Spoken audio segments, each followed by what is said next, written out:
Mateus 28, de 16 a 20. Hoje é a última mensagem em Mateus. Estamos encerrando esse evangelho maravilhoso, aprendemos tantas coisas. Eu acredito que nós estudamos o evangelho de Mateus ao longo de 4 anos, expondo seus parágrafos. Aos poucos os irmãos foram aprendendo, conhecendo esse evangelho ao longo desses anos e hoje nós encerramos essa série de mensagens depois de alguns anos de estudo do livro. Na semana passada eu comecei a expor esse último parágrafo que nós lemos do versículo 16 ao 20 do capítulo 28, mas eu não tive tempo de terminar a exposição, então eu só preguei metade do sermão na semana passada. Já vim preparado para pregar só metade mesmo, sabia que ia dar tempo, de modo que nós caminhamos dos versículos 16 até o 18 na semana passada. E hoje então nós vamos trabalhar a partir do versículo 19 e aí terminando com o versículo 20. Os irmãos devem se lembrar que eu disse na semana passada que Mateus 28,16 a 20 tem algumas lições, ele serve de base para algumas lições relacionadas à pessoa de Jesus. Ele é um texto usado muitas vezes como base para o estímulo da tarefa missionária da igreja e é corretamente usado assim. Mas eu, além de mencionar essa tarefa, quis mencionar outras coisas também que emanam do texto. E a primeira delas foram verdades. Foram 3 verdades que nós enunciamos ligadas à pessoa de Cristo. E a primeira delas que eu enunciei, e os irmãos acompanharam, foi que Jesus é digno de adoração. E nós estudamos essa verdade, observando os versículos 16 e 17. Os irmãos caminharam comigo ao longo desses 2 versículos e também puderam ver alguns trechos, alguns textos paralelos que reforçavam essa verdade e que apontavam também para a natureza da adoração cristã, conforme vimos a partir, especialmente do versículo 17. Depois nós dissemos que Jesus é dotado de plena autoridade. Nós dissemos isso e isso é muito oportuno de ser mencionado numa época como a nossa em que as pessoas consideram que a autoridade sobre a sua vida são as suas emoções, são os seus desejos, é o seu modo livre de pensar, é a sua livre consciência, ou seja, o Senhor de suas vidas. São elas próprias, as próprias pessoas. Nós destacamos que o crente que pensa dessa forma tem uma maneira mundana de pensar. Mundanismo, ao contrário do que muitos pensam, não é só praticar atos que o mundo pratica. É nutrir uma mentalidade que o mundo nutre. Eu não preciso ir numa balada para ser mundano. Se eu pensar como o mundo pensa, eu já sou mundano. É por isso que para me livrar do mundanismo eu tenho que ter uma nova forma de pensar, porque isso vai influenciar também o meu modo de agir. Mas tudo começa com a mente. E se alguém pensa, se algum cristão pensa que ele é senhor da sua vida, que ele é dono do seu nariz, que ele é a autoridade máxima sobre si mesmo, esse cristão está sendo mundano. Ele pode estar na igreja de segunda. A segunda, ele pode viver na igreja fazendo suas orações, mas se ele pensa assim, ele é mundano. Nós então enfatizamos que a autoridade que nós reconhecemos como máxima e suprema, acima de qualquer governo, acima de qualquer pessoa, acima de qualquer ente investido, de qualquer grau de autoridade, é a pessoa de Jesus Cristo. Ele é o Senhor absoluto sobre os céus e sobre a terra. E nós vimos algumas implicações disso na semana passada. E dissemos também a última verdade, a partir desse trecho, que o Senhor Jesus está conosco. Essa foi a terceira verdade que nós mencionamos. Nós não pregamos sobre esse assunto, nós apenas enunciamos essa verdade. O Senhor Jesus está conosco. Eu disse no domingo passado que eu poderia ter formulado a frase de outra maneira, dizendo o Senhor Jesus está com os seus discípulos ou o Senhor Jesus está com aqueles que trabalham levando a sua mensagem. Mas eu quis trazer para bem perto de nós essa realidade porque Mateus usa recursos literários, ele usa inclusive de omissões, como veremos hoje, para destacar a realidade de que Jesus está conosco. Então, para resgatar essa realidade, que Mateus quer transmitir de alguma forma e resgatar isso de modo mais intenso para que os irmãos tragam isso para bem perto de si, eu formulei a frase desta forma: o Senhor Jesus está conosco. Nós não estamos sozinhos, o Senhor está conosco e vamos enfatizar isso na noite de hoje. Eu quero, antes de entrar no último enunciado, que é o Senhor Jesus está conosco, terminar o enunciado anterior, porque eu não preguei o enunciado anterior completamente. Os irmãos devem se lembrar que os versículos 16 e 17, eles servem de base para o primeiro enunciado. Jesus é digno de adoração. Mas o segundo enunciado, Jesus, é dotado de plena autoridade, é fundamentado nos versículos 18 a 20 até a primeira parte do versículo 20. Mas eu não preguei. Até essa parte, eu preguei o versículo 18 e parei, não dava mais tempo. Então, hoje nós vamos ver a partir do versículo 19. A partir do versículo 19, veremos hoje, dentro, ainda do tema de que Jesus é dotado de plena autoridade. E se os irmãos olharem o versículo 19, os irmãos vão ver que o versículo 19 começa assim, e de portanto. Esse portanto que aparece aí, é uma palavrinha que conecta essa frase com o que foi dito anteriormente. Eu nunca digo a palavra portanto, sem dizer alguma coisa antes. O portanto aponta para o desfecho de um pensamento. O portanto aponta para uma conclusão de algo que foi dito. E o que foi dito anteriormente é o seguinte: toda autoridade me foi dada nos céus e na terra. De modo que o ID e logo depois, aí o portanto, esse ID está fundamentado na autoridade de Jesus. Não é um conselho, não é uma orientação qualquer, não é algo opcional. O que ele está dizendo para os discípulos é algo fundamentado na sua autoridade singular e suprema. Eu tenho autoridade sobre todas as coisas, sobre o céu e sobre a terra. Nós falamos sobre isso na semana passada. Os irmãos que quiserem entender o que significa essa autoridade, os irmãos poderão ouvir o sermão, que está gravado. Não dá tempo de eu explicar novamente, mas, com base nessa autoridade suprema que abrange todas as coisas, todas as nações, ele diz: e vocês devem ir, vocês não devem ficar estacionados, parados nos seus lugares, vocês devem ir e fazer o quê? Ainda com base nessa autoridade que ele detém de forma suprema e singular, ele diz: ide, portanto, fazei discípulos. O que significa fazer discípulos? Como nós podemos cumprir essa ordem? Como os discípulos, os primeiros discípulos, os apóstolos de Jesus cumpriram essa ordem? Em Mateus, existe um indício de como nós podemos fazer discípulos. Se os irmãos voltarem um pouquinho às páginas da Bíblia e chegarem no capítulo 13, estou ficando contente porque eu estava com uma dor terrível no meu abdômen, comecei a pregar e a dor está passando. Pregar faz bem para a saúde. Começa a pregar. Espero que não volte. Acontece. Com vocês também tá com dor na coluna e começa a pregar. Esquece. Pode ser que eu tenha esquecido. Então vai ver que foi isso. Não sei. Mas vamos ver lá. Desculpe. Tô brincando com os irmãos. É 13,52. Eu quero que os irmãos vejam aqui em 13,52 algo relacionado ao discipulado. Algo que serve para construir um conceito de discipulado. Diz assim 13,52. Então lhes disse: por isso todo escriba, ou todo mestre da lei, versado no reino dos céus, ou seja, é um mestre, é um professor, é semelhante a um pai de família, que tira do seu depósito ou do seu tesouro coisas novas e coisas velhas. Nós temos aqui um modelo, apontado aqui de maneira figurada do que é fazer discípulos. Discipulador, aquele que vai fazer discípulos, ele é alguém que tem um tesouro, ele tem riquezas, mas ele não deixa essas riquezas. Esse escriba, esse mestre, esse professor, esse conhecedor, ele tem essas riquezas que ele aprendeu, que ele conheceu, às quais ele teve acesso quando estudou a Sagrada Escritura, quando conheceu os ensinos do mestre, quando se debruçou sobre eles, quando teve contato com eles e os aprendeu, ele formou, ele ajuntou um tesouro. E ele então agora não vai guardar esse tesouro para si. O que ele vai fazer? Ele vai distribuir esse tesouro, ele vai tirar do seu tesouro lições antigas, lições lá do Antigo Testamento, lições lá dos dias de Moisés. Ele vai tirar essas lições, ele vai compartilhar isso com as pessoas. Esse é o escriba versado no reino dos céus, que é semelhante a um pai de família. Ele tira esses tesouros antigos lá da Sagrada Escritura de textos velhos. Depois, ele pega textos mais recentes, lições da Nova Aliança, lições que o Senhor Jesus lhe trouxe, e ele tira esses tesouros também dali, e ele distribui essas coisas aos seus queridos.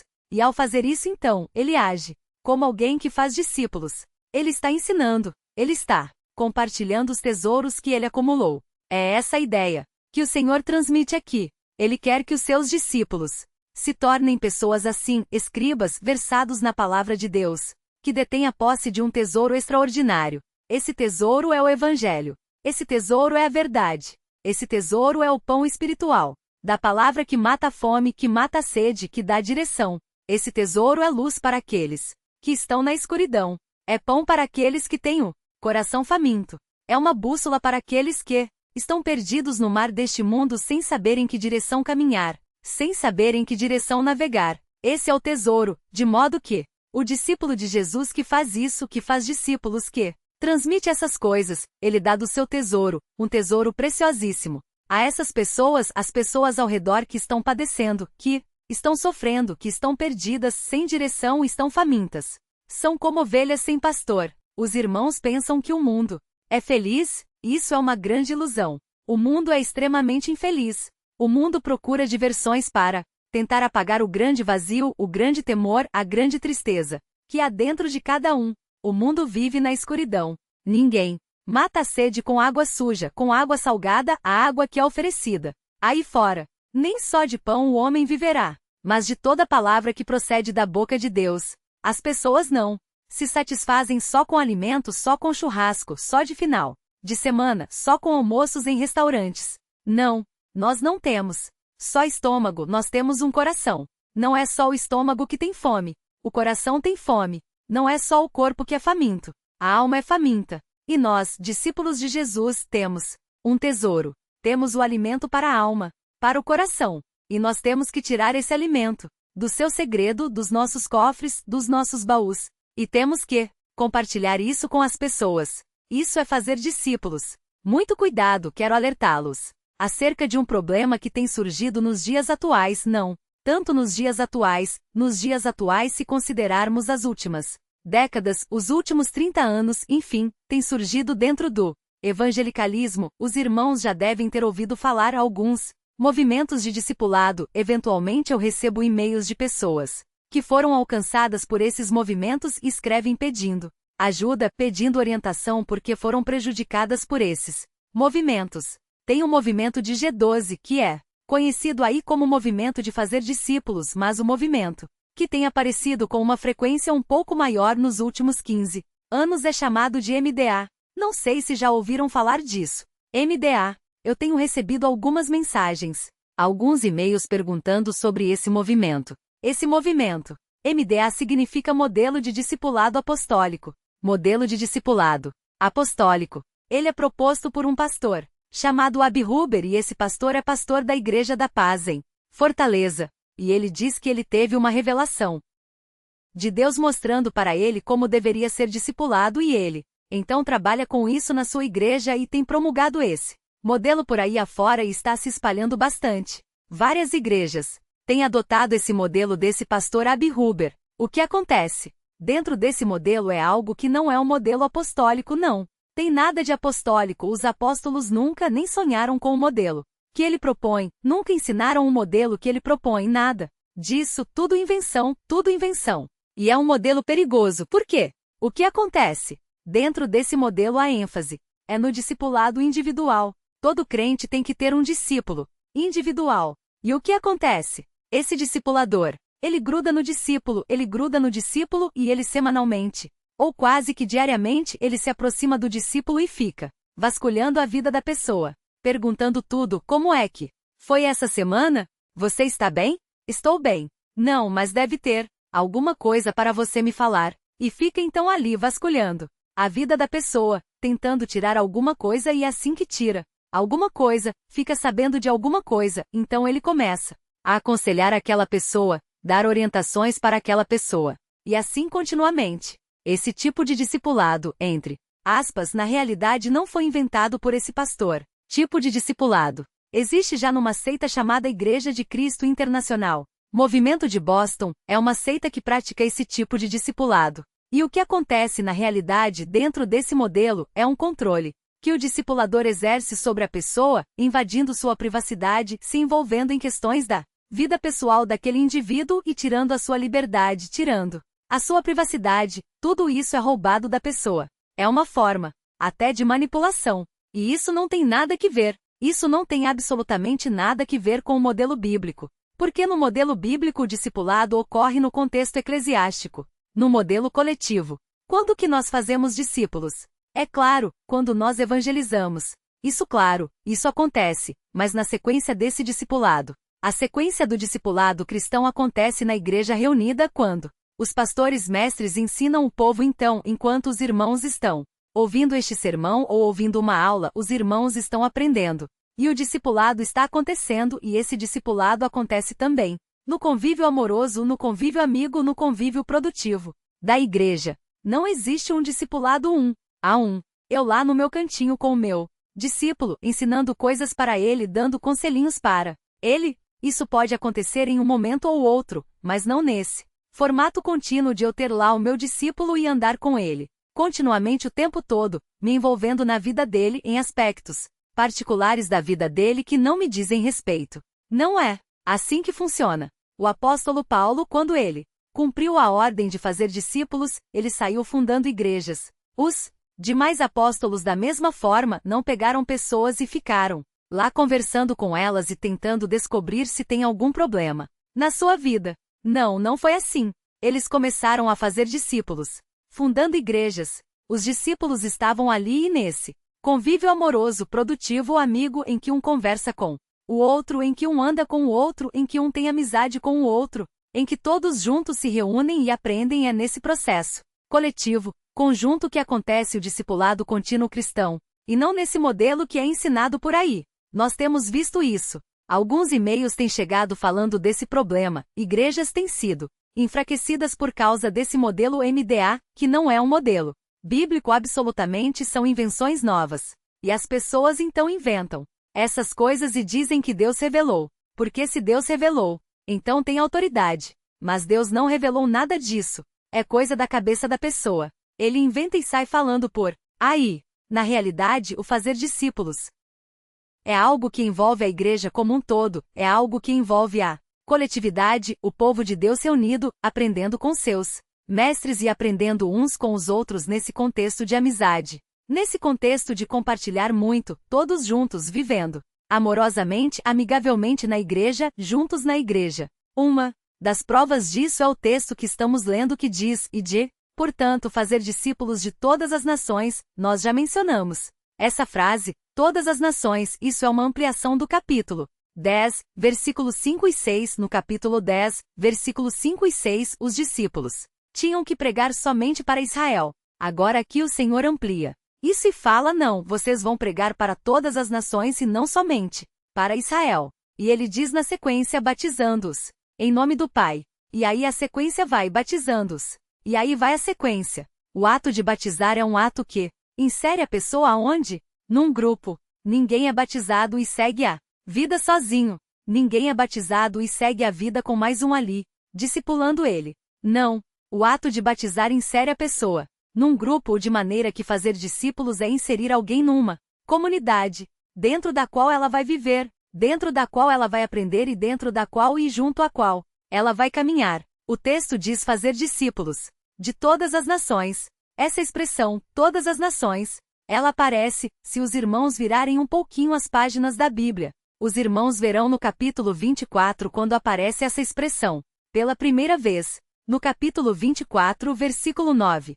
Os irmãos verão aí que existe a menção de todas as nações. Então note de que maneira todas as nações estão envolvidas no plano de Deus. Notem, o texto diz assim em 24, 9. Então sereis atribulados e vos matarão, sereis odiados de todas as nações. Existe aqui a menção de todas as nações e o seu papel, todas as nações perseguindo os discípulos de Jesus. Na sequência, os irmãos veem no versículo 14, e será pregado este evangelho do reino por todo o mundo, para testemunho a todas as nações. Então o discípulo de Jesus, enquanto ele vai sendo perseguido, nós temos aqui uma descrição da grande tribulação, mas isso é um modelo para o que tem acontecido também ao longo da história. Os discípulos de Jesus, enquanto anunciam o evangelho a todas as nações, eles são perseguidos e hostilizados por todas as nações. O Senhor Jesus, quando fala aí de fazer discípulos de todas as nações, ele sabia o que ia acontecer. Ele já tinha revelado o que ia acontecer num período da história que é algo que serve de modelo para o que sempre aconteceu. Os discípulos de Jesus, na medida que forem anunciando a evangelização de todas as nações, serão hostilizados, serão odiados, serão perseguidos. Mas o evangelho do reino vai sendo pregado a todas as nações. E então no capítulo 25, todas as nações aparecem de novo. E aí nós temos então a última etapa da história em que a expressão é aplicada no capítulo 25, versículo 32, que diz assim: e todas as nações novamente aparece a expressão. E todas as nações serão reunidas em sua presença, e ele separará um dos outros, como o pastor separa dos cabritos as ovelhas. Então o que nós temos aqui é um processo. E o capítulo 28 de Mateus no finalzinho faz alusão a um pedaço desse processo. Ainda que o capítulo 24 fale de um período específico da grande tribulação, como eu já mencionei, esse capítulo serve de modelo para o que tem acontecido em toda a história, pelo menos nesse aspecto. Os discípulos de Jesus saem e anunciam a todas as nações. O que acontece então? Eles são odiados por todas as nações. Os irmãos querem ganhar aplauso do mundo? Doce ilusão, a não ser que você mude o evangelho. Você mudar o evangelho, deixar ele bonitinho, encher de florzinha, aí claro, há muitas pessoas que fizeram isso. Há pessoas que esvaziaram o evangelho do seu gosto amargo. O evangelho tem um gostinho amargo. O evangelho tem um lado amargo quando ele fala que nós somos pecadores, quando ele fala que o homem que não crê no Senhor Jesus está perdido eternamente. Quando diz que somente em Cristo há perdão de pecados. Esse é o gosto amargo, é o lado amargo do evangelho. E é por isso que o mundo odeia o evangelho. É por isso que o mundo odeia os cristãos com sua mensagem. É isso que desperta o rancor do mundo. É essa mensagem que diz: olha, se não houver arrependimento, se você não se arrepender dos seus pecados e depositar sua confiança em Cristo, não importa quão bonzinho você seja, não. Importa quão religioso você seja, se você crer na justificação, através do seu caráter, das suas obras, do seu comportamento, você não tem esperança. E ninguém, por mais bondoso que se considere ou seja considerado pelos outros, pode ter esperança. Com base nessas coisas, é somente pela fé em Jesus, o Cristo crucificado e ressurreto, pela fé nele que nós somos perdoados, que nós somos redimidos porque ele levou a nossa culpa na cruz. E quem crê nele, então, é beneficiado por esse sacrifício, é perdoado por esse sacrifício e tem em Jesus o seu substituto na pena que deveria sofrer. Quando nós dizemos essas coisas, as pessoas não gostam, e o seu rancor cresce contra nós e dizem: olha, pare de falar disso, senão vou cortar a minha amizade com você. E isso acontece no âmbito universal, no âmbito mundial. Nós pregamos o evangelho ao mundo inteiro. O mundo inteiro nos odeia. Mas esse não é o fim da história. Capítulo 25 diz que mais uma vez todas as nações participarão da história. Quando ele voltar, quando o Senhor, o justo juiz, voltar, estabelecerá o seu trono aqui. E o texto diz que ele reunirá diante dele todas as nações. E então ele separará as pessoas. Há dois tipos de pessoas só no mundo. Elas não são separadas pela sua raça, não são separadas ou distinguidas pela sua posição social ou intelectual, nada disso. Só há duas classes, ovelhas e cabritos. E ele vai separar as ovelhas dos cabritos. E as ovelhas ele colocará à sua direita e os cabritos à sua esquerda. E ele levará as ovelhas, as suas ovelhas, para si. Fará com que elas entrem no seu reino. As demais, ele dirá: apartem-se de mim. A grande pergunta diante dessa questão e que evoca, e que essa expressão todas as nações evoca quando ela nos remete para textos como Mateus 25, quando a expressão aparece é a seguinte: eu sou ovelha ou cabrito? Essa pergunta que parece infantil é a pergunta mais importante da sua vida. Essa é a grande questão com que temos que lidar. A grande questão não é com quem vou me casar, quanto dinheiro vou ganhar, que diploma terei. Eu valorizo tudo isso, irmãos. Vocês sabem. Acho bonito ter um diploma. É bonito ganhar bastante dinheiro. É bonito ter um casamento que satisfaz, feliz e descobrir quem é a pessoa certa. Essas questões são importantes, mas a questão mais importante da vida é: eu sou uma ovelha ou um cabrito? Quando você for para casa hoje, esqueça todo o sermão, apague tudo. Ah, esse pastor velho, barbudo, feio, chato, mal-humorado, cheio de dores. Não quero lembrar o que ele falou. Tudo bem, apague tudo. Mas não, esqueça essa pergunta, só essa. Vá para casa martelando. Olhe no espelho e diga: estou vendo uma ovelha ou estou vendo um cabrinho? Passe a semana pensando nisso. O que eu sou? Uma ovelha ou um cabrito? Quando o Senhor olha para todas as nações, como ele me vê? Não importa como as pessoas me veem ou como eu me vejo. A questão é como o Senhor me vê. Eu sou uma ovelha ou um cabrito? Só você pode responder essa pergunta. E você sabe a resposta. Não, não finja. Você sabe. O texto diz que os discípulos devem ser feitos de todas as nações, prossegue dizendo batizando-os, e aqui eu quero mencionar nessa questão do batismo, eu quero mencionar um aspecto importante. Quando Mateus fala batizando, ele já mencionou, ele já tem um conceito de batismo formado no seu livro e ele já construiu esse conceito de batismo na mente dos seus leitores. E quando foi que ele construiu esse conceito de batismo na mente dos seus leitores? Logo no começo do livro, no capítulo 3, no versículo 6, nós vemos o batismo de João Batista, que era chamado de batismo de arrependimento. Ou seja, a pessoa para ser batizada, para passar por esse ritual, por esse simbolismo, a pessoa tinha que primeiro se arrepender. Então quem é o discípulo? Olha, façam discípulos. Como? Batizando. Isso não é um gesto mecânico, não é um mero ritual religioso. Não é algo que eu acordo cedo e falo, eu vou batizar hoje. Acho tão bonito isso, vou me batizar. Uma pessoa uma vez disse, eu vou batizar meu filho porque eu não quero que ele morra pagão. Então, para não morrer pagão, vou batizar meu filho. Superstições, invencionices encheram esse símbolo, essa dramatização que é o que o batismo é, encheram isso de mitos em volta dele. Na realidade, o batismo é algo, Mateus constrói isso na mente dos seus leitores. O batismo requer arrependimento quando ele diz, olha, façam discípulos, como? Levando pessoas ao arrependimento, de modo que então sejam batizadas mostrando isso. O batismo é um gesto que mostra esse arrependimento e que identifica a pessoa com os demais arrependidos. Olha, eu me arrependi dos meus pecados e eu quero passar por esse simbolismo. Nós aprendemos, quando estudamos na classe de novos membros, o simbolismo do batismo. O apóstolo Paulo sugere isso em Romanos capítulo 6, quando ele fala do batismo associado à morte, sepultamento e ressurreição. Então essa pessoa está dizendo, olha, eu me arrependi dos meus pecados e agora eu quero demonstrar isso a vocês, todos que estão aqui assistindo ao meu batismo.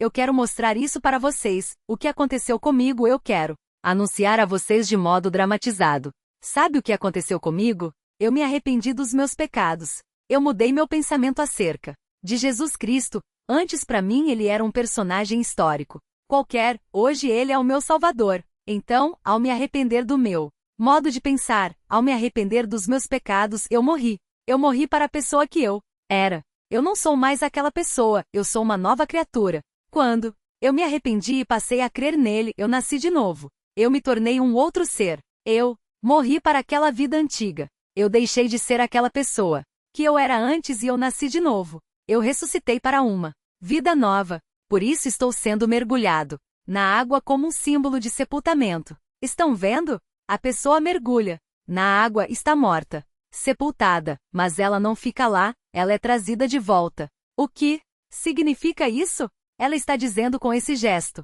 eu me arrependi dos meus pecados, eu me arrependi do conceito que eu tinha de Jesus e por isso eu morri para a velha vida. Eu agora estou em Cristo. Eu sou uma nova criatura. Eu ressuscitei para uma vida nova. Isso aconteceu comigo e eu queria contar isso para vocês. Estou contando isso para vocês. Não com palavras, mas com esse gesto. Com essa representação dramática, dramatizada, quase que teatral. Eu estou mostrando para vocês, eu morri e ressuscitei. Isso é o batismo. Não é um costume de uma seita. Não é uma mera tradição, um ritual qualquer. Não, ele tem um conteúdo proclamativo. Ele tem um conteúdo testemunhal. Quando a pessoa se submete a isso, ela está dizendo, eu sou um discípulo de Jesus, nasci de novo, sou uma nova criatura e estou anunciando isso a vocês. Há uma pregação embutida naquele gesto. Então quem se batiza e não pode falar isso, seu batismo é falso, é mentiroso. Quem se batiza sem ter passado por esse novo nascimento está na realidade dando um testemunho falso diante da igreja. É necessário que a pessoa se arrependa antes e Mateus evoca essa ideia quando ele fala batizando-os. E aí o texto prossegue batizando-os em nome do Pai e do Filho e do Espírito Santo. O que significa isso? O que é ser batizado em nome do Pai, do Filho e do Espírito Santo? A pastor é uma frase velha que todo mundo fala no batismo e a gente acostumou a falar. Então por Isso o pastor quando vai batizar ele fala isso, mas é só um costume, um jargão antigo. É um jargão antigo de 2000 anos. Então o pastor fala e de fato eu falo quando eu batizo alguém. Eu digo, eu batizo você em nome do Pai, do Filho e do Espírito Santo. Mas qual é o sentido disso? O que é ser batizado em nome do Pai, do Filho e do Espírito Santo? Jesus ordena isso, olha, façam discípulos como? Levando-os ao arrependimento, de maneira que eles proclamem o seu novo nascimento, a sua nova vida de modo dramatizado no batismo. E esse batismo deve ser feito com algo mais, deve ser feito em nome do Pai, do Filho e do Espírito Santo. Por quê? Qual é o sentido disso? A primeira vez que Mateus menciona essa expressão em nome de ele menciona a expressão em nome de Jesus, está no capítulo 18, versículo 20. Prestem atenção, hoje o sermão é mais curtinho. Vocês não têm que ficar impacientes, estamos aprendendo aos pouquinhos. Não se distraiam se o Senhor está falando-se. O Senhor está abrindo a boca, não feche o ouvido. É um erro. Terrível isso.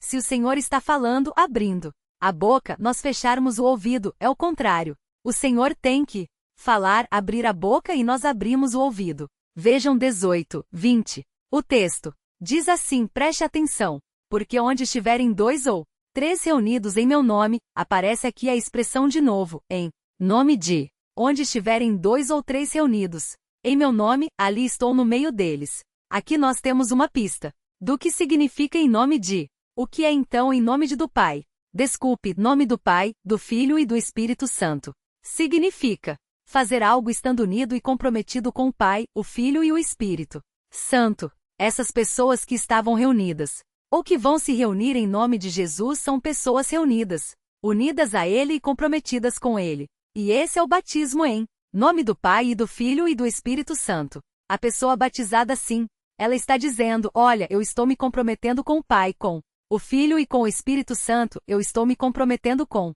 o Deus Trino, Ele agora é meu dono, meu Senhor, eu agora serei leal a Ele, eu serei leal a Ele, eu vou obedecer, eu pertenço a Ele agora, estou unido a Ele, isso é o batismo cristão. Batismo cristão, então a pessoa proclama algumas coisas, ela diz, olha, eu me arrependi e sou um discípulo de Jesus, eu nasci novamente depois que eu me arrependi e depositei a minha fé nele e eu quero que vocês saibam de si mais, eu estou sendo batizado. Aqui num gesto de comprometimento, a partir de agora eu sou um discípulo, obediente, ligado, comprometido com o Pai, com o Filho e com o Espírito Santo. O batismo é algo muito sério. Por isso, o erro do apóstata é muito grave. Por isso, o indivíduo que professa a fé e é batizado, quando ele abandona a fé, ele está dizendo que olha, aquele comprometimento que eu assumi, eu estou quebrando.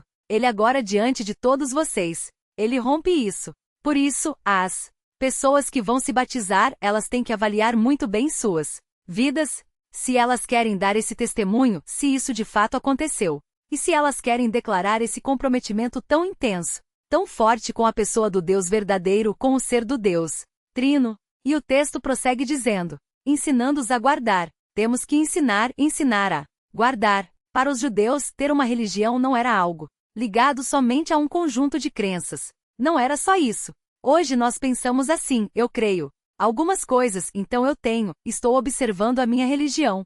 Para os judeus, e Mateus é um judeu, e ele transfere isso para o cristianismo, para os judeus e para nós cristãos, observando o ensino de Mateus, observando o ensino de Jesus, nós temos que aprender algumas coisas e temos que guardá-las. Guardar aqui significa observar. E quando Mateus fala isso, quando ele fala ensinando a guardar, essa expressãozinha, ensinar, associada aos discípulos, faz com que nós, leitores, tenhamos a nossa mente remetida para Mateus 5, 1 e 2. Porque Mateus 5 e 2 fala que ele chamou os discípulos para ensinar. E esse conjunto, essa dupla de palavras aparece aqui nesse contexto novamente. Discípulos e ensinar. Então o que Mateus tem em mente? É o Sermão do Monte. Mateus capítulo 5, 6 e 7. Ensinar o quê? Guardar. O que? As coisas que eu tenho ordenado. Todas elas, e certamente ele tem em mente o Sermão da Montanha. Então se você quer saber como observar o que Jesus ensinou, o que Mateus tem em mente aqui, a parte mais grossa do que ele tem em mente aqui é o Sermão da Montanha. No Sermão da Montanha, nós temos lá os ensinamentos principais de Jesus em Mateus. E todo discípulo vai observar aquilo. O discípulo ele não tem só um conjunto de crenças, ele não tem só uma série de proposições. Em que ele acredita não, ele guarda algumas ordens, ele observa algumas ordens, ele faz algumas coisas, isso tudo, irmãos, é muito real dentro do contexto cultural bíblico. O que significa? O que significa na Sagrada Escritura honrar pai e mãe? Honrar pai e mãe não é você olhar para o seu pai, para a sua mãe e você colocar a mão no peito e falar, quanto respeito eu tenho por essa pessoa. Como eu honro, aí eu honro, não é isso, não é um sentimento. Não é uma espécie de temor reverencial. Não é isso. Quando a Bíblia fala, para honrar as viúvas, honrar pai e mãe, a Bíblia está dizendo que você tem que fazer alguma coisa por eles. Honrar pai e mãe na Bíblia, sabe o que é? É dar sustento financeiro para suportá-los, para sustentá-los nas suas necessidades. Na Bíblia, o filho que desonra os pais é o filho que vê o pai passando necessidade e não ajuda. Isso é honrar pai e mãe. Isso é honrar uma viúva carente, não é olhar e falar, nossa, eu respeito muito a senhora, não é isso. É fazer alguma coisa, estender a mão, suprir suas necessidades. Isso é honrar a viúva, verdadeiramente. Viúva, na Bíblia a viúva de verdade, tem mais de 60 anos. E é sozinha, não tem filho não. Tem ninguém. Isso é a viúva verdadeiramente viúva. Viúva que tem filhos. Na Bíblia não é viúva verdadeiramente viúva, é viúva pirata. Mas notem, e amar? O que é amar? Na Bíblia? Amar na Bíblia não é um sentimento.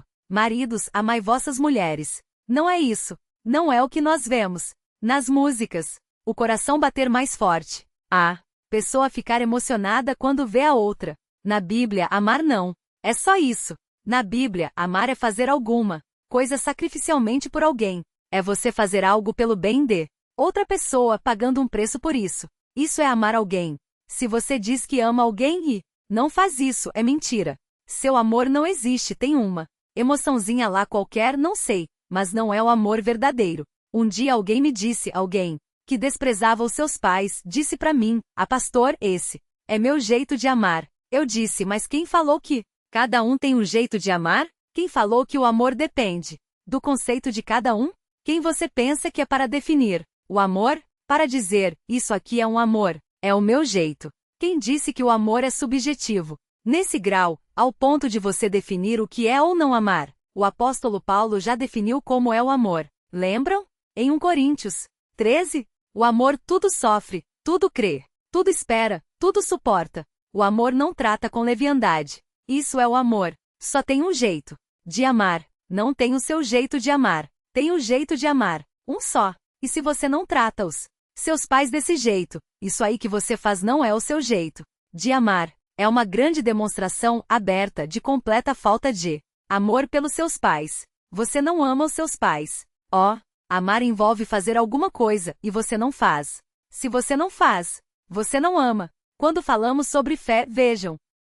No livro de Tiago, uma fé que não mostra nada. O que ela é? Para o judeu, esses conceitos, que para nós são abstratos, para os judeus eram práticos. Você tem fé?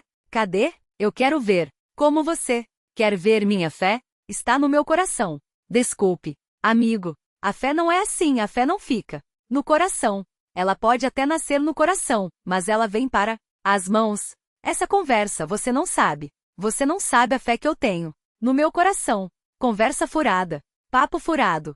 Papo de novela mexicana ainda por cima. Você não sabe quanta fé eu tenho, sei sim, sei. Eu não preciso ver seu coração.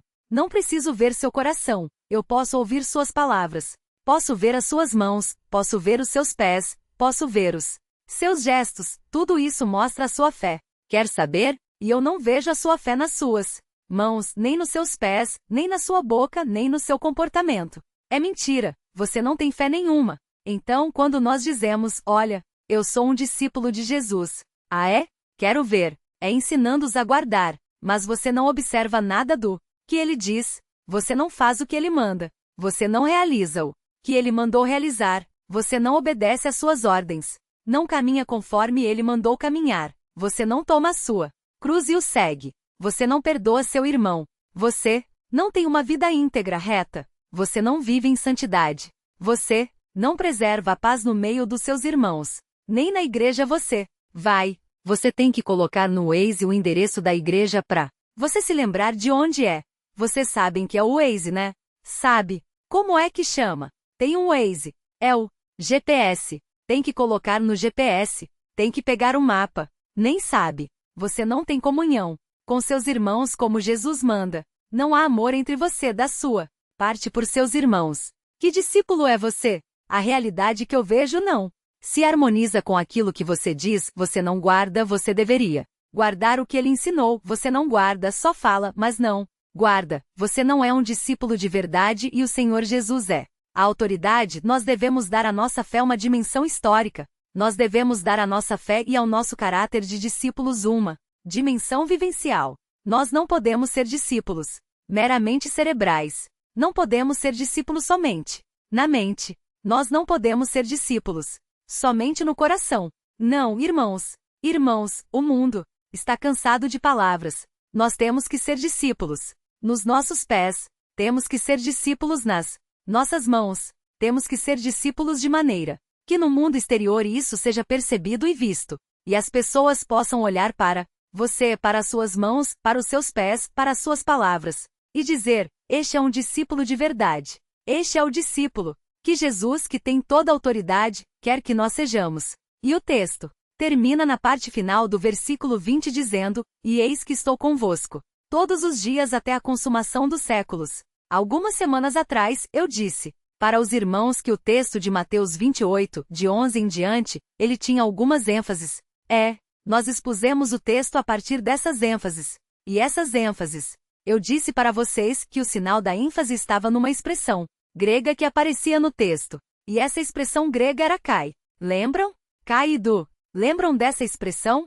Kai-do. E essa expressão é traduzida no português para eis que. Quando Mateus usa kai-do significa, além de eis que significa e vejam. Vejam, Mateus quer enfatizar aquele momento. Quando nós chegamos aqui no capítulo, no versículo 20, nós encontramos o último kai-do, a última ênfase de Mateus, a última. Só que essa ênfase é tão grande que Mateus acopla a ela mais uma ênfase, essa mais uma ênfase, que aparece aqui é no pronome eu. Aqui na minha Bíblia ele não aparece. O texto diz apenas e eis que estou convosco. Mas existe aqui no texto original o que nós chamamos de ego. Sabem o que é ego? Já ouviram falar de uma pessoa egoísta? Já ouviram alguém que tem um grande ego? O que é ego no grego? Eu.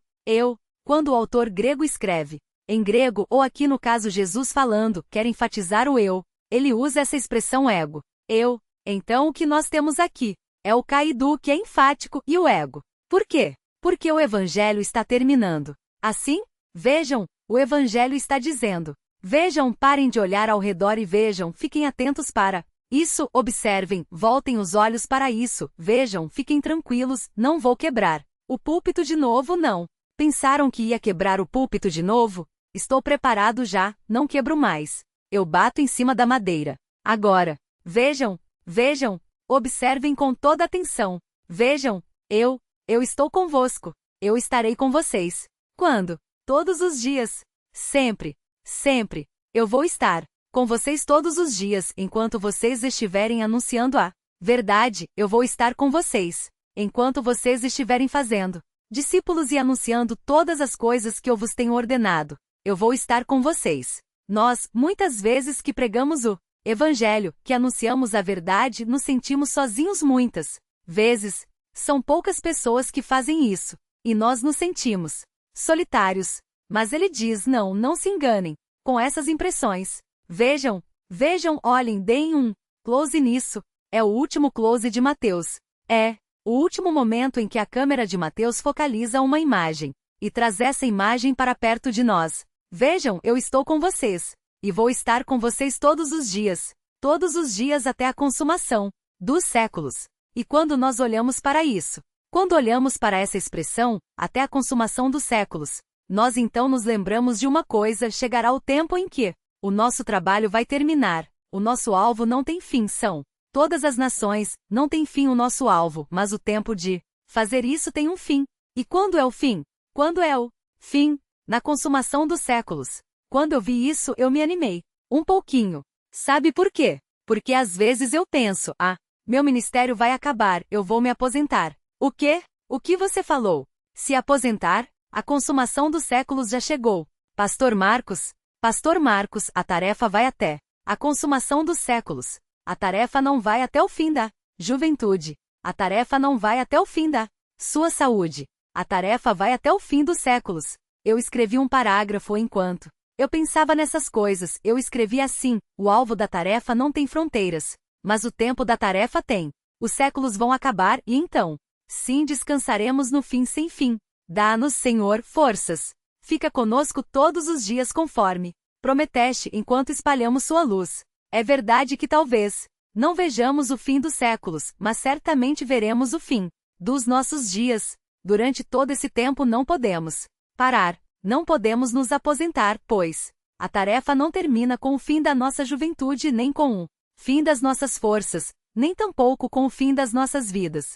A tarefa termina com o fim dos séculos. Nós temos que continuar trabalhando para o Senhor até o fim. E aí Mateus termina dando uma grande lição de casa para nós. Ele termina colocando nos nossos ombros uma grande tarefa. E aí Mateus acaba e vai embora. Ele se despede de nós assim. Mas o que é curioso em Mateus é que ele não narra um evento muito importante que os outros evangelistas mencionam. Ele não narra a ascensão de Jesus. Ele não fala. O texto diz: estou convosco todos os dias até a consumação do século. E não fala da ascensão quando Jesus sobe aos céus e uma nuvem o cobre. Por que Mateus faz isso? Mateus se despede de nós e não quer nos deixar sozinhos. Ele quer que nós fechemos o seu livro lembrando: Jesus está aqui, está conosco. Ele disse que estaria conosco todos os dias. Então, Mateus quer que nós mantenhamos. Quando fechamos o livro, quer que nós mantenhamos essa imagem de Jesus conosco. Ele nos deu uma grande tarefa. Testemunhar a um mundo que vai nos odiar, testemunhar a um mundo onde há vários cabritos, onde há vários bodes, onde há vários lobos, testemunhar ao mundo que vai tapar os ouvidos, não vai nos ouvir e vai nos odiar por causa da mensagem. Nos deu uma grande tarefa de anunciar o Evangelho a todas as nações, nações hostis. Há pessoas que vão nos perseguir, nos odiar e nos matar. E ele terminando o livro com essa grande tarefa, ele não quer que nós tenhamos a sensação de que estamos sozinhos. Então deixa Jesus aqui conosco. Ele não leva Jesus para o céu. Ele mantém aqui. Estou convosco todos os dias. Que nós encerremos o estudo de Mateus com essa figura do Senhor aqui, com seus pés no nosso chão. A sua presença real, palpável aqui entre nós, nos capacitando para o seu trabalho, nos capacitando para a sua tarefa, mesmo em meio de todas as nações, mesmo em meio ao ódio de todas as nações. Vamos orar. Senhor, queremos prosseguir com a tarefa que o Senhor nos deu. O Senhor Jesus é digno de adoração. O Senhor Jesus é dotado de plena autoridade e por causa disso, nós temos um trabalho que é proclamar no seu evangelho às pessoas. Num mundo que vive se alimentando de mentiras, temos que propagar a verdade. Num mundo que ama a mentira, temos que falar a verdade. Mas, ó Deus, nós agradecemos porque o Senhor Jesus não é somente adorável e não é somente dotado de autoridade, mas também está conosco. E louvamos o seu nome, porque Mateus, no seu silêncio, ao silenciar acerca da ascensão, mantém essa figura viva na nossa mente. O Senhor está aqui, o Senhor está conosco, o Senhor não nos deixou nem nos deixará, e estará conosco todos os dias até o fim. Isso nos serve de consolo. Muitas vezes ficamos cansados, muitas vezes ficamos com medo, muitas vezes desanimamos, muitas vezes a vida nos traz golpes tão terríveis e nós nos prostramos. Ó Deus, como é difícil caminhar aqui neste vale sombrio, mas como é doce a lembrança de que o Senhor está conosco não somente nos amparando nas nossas necessidades, não somente como um conselheiro que nos consola, nos conforta e nos dá forças, não somente como alguém que vela ao lado do nosso leito, ao lado do nosso leito de casa ou ao lado do nosso leito de hospital, mas além disso, além de ser esse conselheiro, esse bom pastor, esse médico, esse amigo, esse consolador, ele é também aquele que está conosco nos capacitando e nos dando forças para que mesmo nesse mundo hostil sejamos testemunhas dele e anunciemos a verdade que ele nos ensinou a todos os povos. Obrigado por isso, por sabermos que nunca estaremos sós até a consumação dos séculos. Agradecemos por isso e agradecemos pelo estudo desse maravilhoso evangelho. Em nome de Jesus. Amém.